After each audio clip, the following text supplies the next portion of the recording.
Hi, I'm Davy. I'm awesome.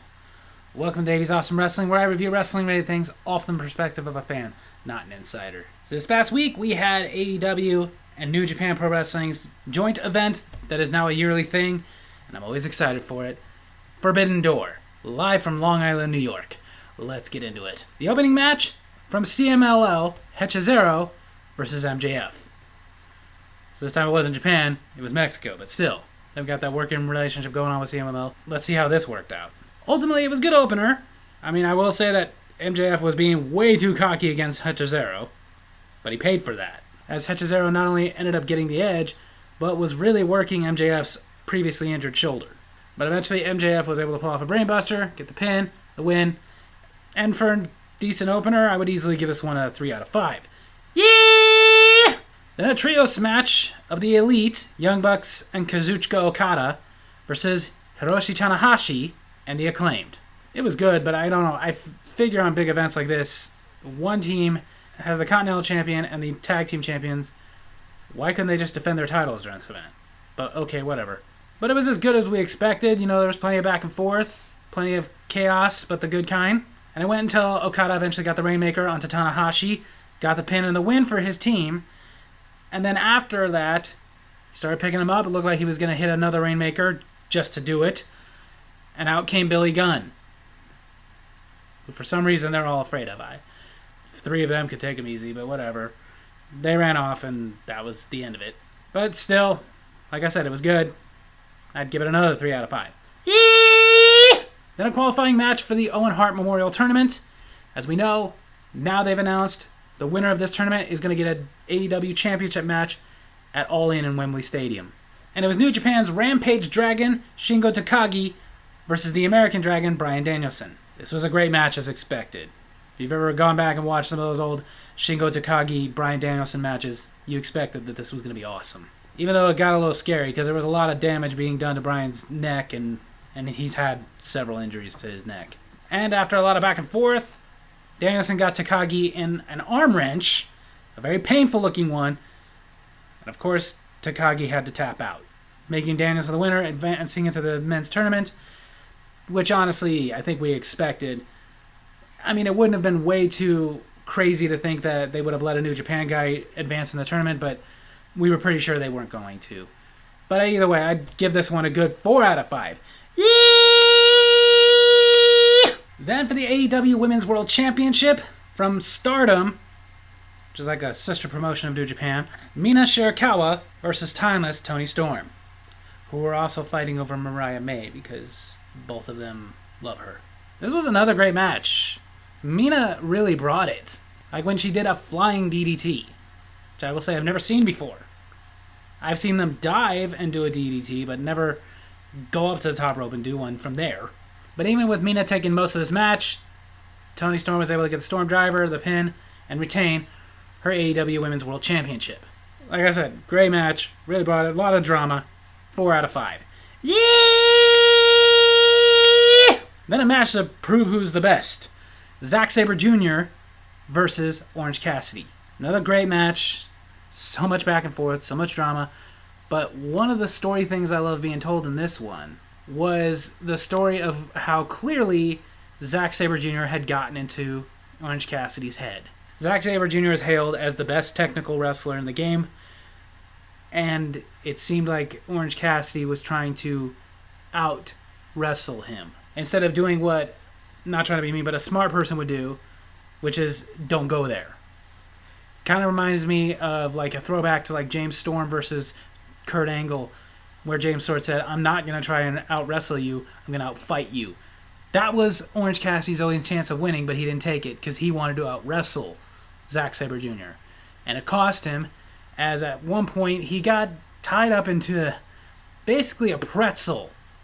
We had no way of getting out, no way of getting to the ropes, because his arms and legs were all hooked. So he had no choice but to verbally submit. Meaning Zack Sabre Jr. wins this match. It was an awesome match. It builds to them having another match maybe next year, or when Zack Sabre Jr.'s contract is up with NJPW. I see it as a very big possibility he'll end up in AEW. Either way, this match, 5 out of 5. Yeah! Then another trios match. Samoa Joe, Katsuyori Shibata, and Hook challenged the Learning Tree Chris Jericho, Big Bill, and Jeff Cobb. Another great trios match with a lot of chaos, but the good kind. And here's the thing, I already wanted this, but this match is making me want it even more. I really want, maybe next year, a one-on-one match of Samoa Joe and Jeff Cobb. Their styles are so similar. They're both fast, they're both quick, but they're also both big monsters. Would love to see those two have a one-on-one. Because honestly, anytime they got into it in this match, it was exciting. And this match went until it ended with a bit of an insult, as Hook hit Jericho with his own move, the Judas Effect elbow. And of course I was thinking like when he went for the pin, he was going to kick out, but he didn't. That got them the win. Which means obviously there's stuff going on between Hook and the Learning Tree Chris Jericho, which, by the way, I know some people are criticizing this gimmick. I am absolutely loving it. It's so stupid and dorky, it's perfect Chris Jericho. And this match, another 4 out of 5. Yeah! Then, 6-man ladder match to determine the new TNT champion. As we know from the last event, Adam Copeland, while diving off the cage, fractured his ankle. It was a bad dive. But then a good showing that he still had a great match with a broken ankle. The contestants, Ring of Honor champion Mark Briscoe, Kinosuke Takeshita, Dante Martin, El Fantasma, Lio Rush, and Jack Perry. Jack Perry, of course, the one the Elite tried to just give the title to until Christopher Daniels came out and said, no, he's going to have to earn it. It's a 6-man ladder match. It was awesome. There was a bunch of cringe moments, even just some cool moments. Like very early in the match, 4 of them had a little ladder standoff. And there was even like new stuff happening. Like, I've never seen this done in a ladder match, but at one point, El Fantasmo, Jack Perry, they're at the top of the ladder. They're both trying to get the belt. So El Fantasmo pulls out from his arsenal a nice nipple twister. Never seen that happen before in a ladder match. At least not to my recollection. And then one of the great things about this also is it was hard to predict. Like, I had my pick of who I wanted to win, but I wasn't exactly sure who was going to win. I mean, 3 of them I will say I knew weren't going to win. I didn't figure it was going to be Dante Martin. He's more of a tag guy. And I didn't figure it was going to be El Fantasmo or Lio Rush. They're both New Japan guys. But I figured there was a possibility it could go to Mark Briscoe. Even though I don't think that's a good idea. He's already the Ring of Honor champion. I know sometimes I like double champions, but I'm still on this kick of can we separate Ring of Honor and AEW? But I did figure there was a strong possibility it could go to Kinosuke Takeshita. But it went to the one I figured was the best choice, Jack Perry. He's honestly one of the top heels in the company right now, and he's doing a great job at it. And I like that he's the TNT champion. I like that 3 championships are held by the 4 members of the Elite. I think that's interesting. I hope they add members and grab more titles. I kind of like that. Like, I'd love an idea of like an Evolution-style faction holding all the power and all the gold. And this match, like I said, it was fantastic. 5 out of 5. Yee! Then a title versus title match for both the New Japan Strong Women's Championship and the AEW TBS Championship. Stephanie Vaquer versus Mercedes Moné. Now, I gotta say, I know maybe this makes me not a great wrestling fan, but I had no idea who Stephanie Vaquer was until they started building this match. And I did not go and watch any of her matches from CMLL or New Japan or nothing. I decided to let this be my real introduction to Stephanie Vaquer. She's awesome. She is really good. I'm hoping when her contract with CMLL is up, that either WWE or AEW grab her. Because I know she's a foreigner and they don't tend to always work out for an American audience, but some about her says she could. And there's just a lot of dream matches I would love to see in both AEW and WWE. Her and Deonna Purrazzo, her and Dr. Britt Baker, her and Chris Statlander, or in WWE, her and Asuka, her and Rhea Ripley. I could go on and on. She was fantastic. And it was a great match with great back and forth. However, I think it was pretty clear that it was going to be Mercedes Moné. And it was when she got the Moné Maker with a combination crossface, and Vaquer had to tap out. Again, I pretty much figured it was going to be her because there's this whole thing about how she was almost the first NJPW Women's Strong Champion. Not to mention, I can see New Japan letting an AEW person be their champion. They've done it before. I don't see right now AEW allowing a CMLL wrestler being their champion. Plus, Mercedes Moné is one of the bigger names. But as exciting as this match was, it had already easily earned a 4. I was debating whether or not to give it a 5. What pushed it over the edge was right after the match, we had the return of Dr. Britt Baker, DMD.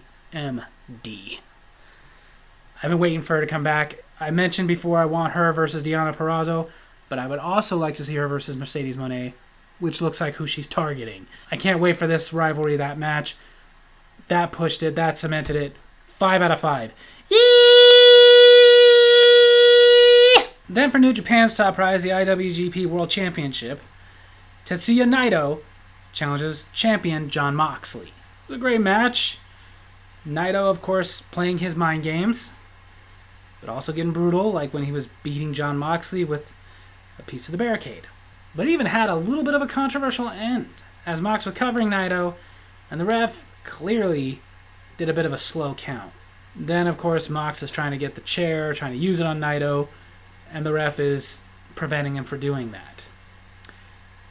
Which makes me wonder why, because it made it seem like the ref was trying to get the title off the AEW guy and back onto the New Japan guy. So let him hit him with a chair. In New Japan, titles can change hands on a disqualification. But while this was going on, it allowed Naito to get the pin, the win, and become the new IWGP World Heavyweight Champion. And it's back to a New Japan guy. And we'll see where that drama unfolds. But for right now, this match, another 4 out of 5. Yee! Then the match I've been anticipating the most. The AEW World Championship.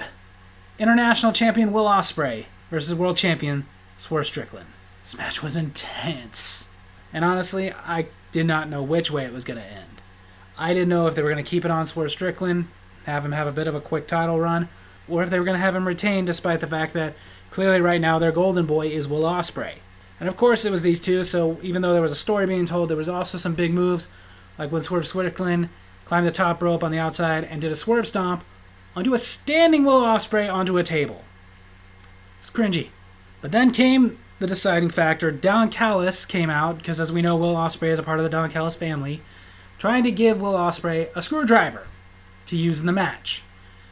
While Ospreay is telling him no, he doesn't want it, Prince Nana goes out there, attacks Don Callis, which distracts Will Ospreay, gets him almost to the point of attacking Prince Nana. But this all gave Swerve Strickland enough time to not only recover, but to hit Will Ospreay with a swerve stomp, 2 house calls, and finally the swerve driver to get the pin and retain his AEW World Championship. Honestly, I would have been happy with either one winning, but I'm slightly more happy with Swerve Strickland winning, and I'll get to that in a minute. But this match, another 5 out of 5. Yee! So, AEW New Japan Pro Wrestling Forbidden Door 2024. Freaking awesome. Like the previous two. I so look forward to these ones. I look forward to next year's. Can't wait. They've actually announced that New Japan is going to be doing one that's more their show, because let's face it, this is more an AEW show than New Japan. But they're going to be doing it in January, called Wrestling Dynasty, where they're going to be inviting a bunch of other organizations. We'll see if I review that one. But this entire event was awesome. It started just okay, with the first 2 matches just being 3s. But after that, didn't go underneath a 4. Every match was really entertaining. Every match was intense. I can't even tell you which one I think was match of the night, because there were so many really good ones. But there were results going the way that I kind of wanted them to go. I honestly would have been okay with either one winning the Women's World Championship or the TBS Championship, but I pretty much figured they weren't leaving AEW. The TNT Championship, honestly, in my opinion, Jack Perry being the champion was the best decision. He's a top heel. It makes the most sense.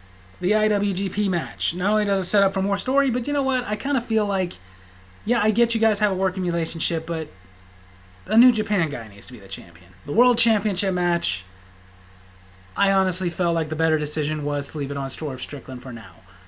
Even though I'm much more of a Will Ospreay fan than Swerve Strickland, not to say I'm not a Swerve Strickland fan, I am. I've been a fan of his since he was in Lucha Underground. My first introduction to him as Killshot. I still didn't want Will Ospreay to win the title yet. He's the international champion. Feel he needs to defend that a little bit. Drop that. maybe win another mid-card championship until they build him up enough. He doesn't need to get there so quickly within his first year. He needs to build himself up to that. Not to mention, obviously, there's heat brewing between Will Ospreay and MJF, and I'm anticipating that. But even the way they did it was the right way to do it. Like, Will Ospreay's been on a tear since he's been in AEW. It couldn't end without controversy. And I like how it kind of cements that Swerve Strickland, while he is more leaning towards the babyface right now, he's still got his heelish tendencies. He has no problem taking a cheap shot. He has no problem capitalizing on a guy who is unfairly distracted. And he will do whatever it takes to keep his title. I like it. Honestly, I liked this whole event. It was very exciting. I couldn't keep my eyes off of it. So, like the previous two Forbidden Doors, I'm going to have to give the whole event a 5 out of 5. Yeah! So there you have it. That's my review of AEW New Japan Pro Wrestling Forbidden Door 2024. Hope you guys enjoyed this review, and if you did, make sure to hit like, hit subscribe, hit the little bell so you get notifications for when I post new videos, and leave a comment I can respond to in my next comment corner. Tell me what you thought of AEW New Japan Pro Wrestling Forbidden Door 2024. Love you guys!